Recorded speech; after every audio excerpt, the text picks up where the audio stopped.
I'm Wesley Morris. I'm Ty Burr. And due date. Due date. Dude, hate. Dude.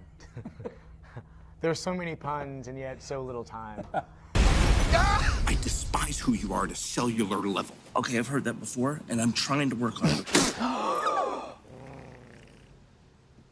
I have never. All right, this is the follow-up by Hangover director Todd Phillips. Yes. Starring Zach Galifianakis as yet another man-child, crazy man-child, and the extremely valuable Robert Downey Jr. as his straight man. Yeah, his literal straight man, because of course the problem with this movie is that it can't bring himself, the movie, Todd Phillips cannot bring himself, and the screenwriters can't bring themselves, and the movie industry in general can't bring themselves when two men are paired in such a comedy to have one of them be gay. Well, Zach Galifianakis' character is pretty gay. He walks right up to the line, Yep. and yet he asks 400,000 other questions and tells you 400,000 other things. But then the movie wouldn't make money. Well, no, the movie wouldn't be funny because then you'd be being forced to laugh at an openly gay person, Right. As opposed to a sort of oddball, theoretic, a quirky fellow, yes, a quirky fellow who does such wonderfully quirky things as masturbate beside you while you're sleeping in the car. Right, while his dog is masturbating. That's the shot I could have done without. But the thing about this movie is that forget its sort of own closet casedness.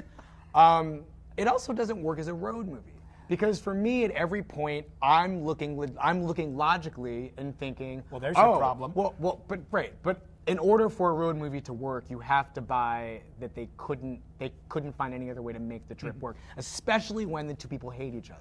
Or when Robert Downey Jr. hates Zach Galifianakis. See, I take a much more laissez-faire approach to this movie. You take an uptight guy and an anal expulsive guy, you put him in a car, you send him across the country, hopefully you get enough laughs out of it. I got enough laughs out of it.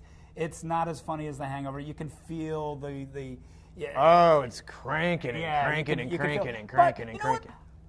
I would watch Robert Downey Jr. do anything, and in fact, his reaction shots in this movie are the funniest thing in the movie. I would have been very content if they had just turned the camera on him and had 100% reaction shots. I wouldn't have needed to see Zach Galifianakis or his masturbating dog. I would have been, the man does more with an eyebrow than Zach Galifianakis does with his entire beard.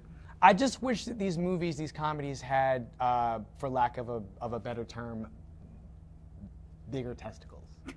Instead of like just dangling testicles and just there to amuse us, but not really there to do anything else. You're asking more of this movie than anybody involved asked of it. I hate to say it, well, more than most of the audience asked of it. That's what I'm here for. That's Due Date. That is Due Date. You'll get your cheap, uncomfortable laughs and go home, stated or not. Or not. Yeah. I'm Ty Burr. I'm Wesley Morris. That's take two.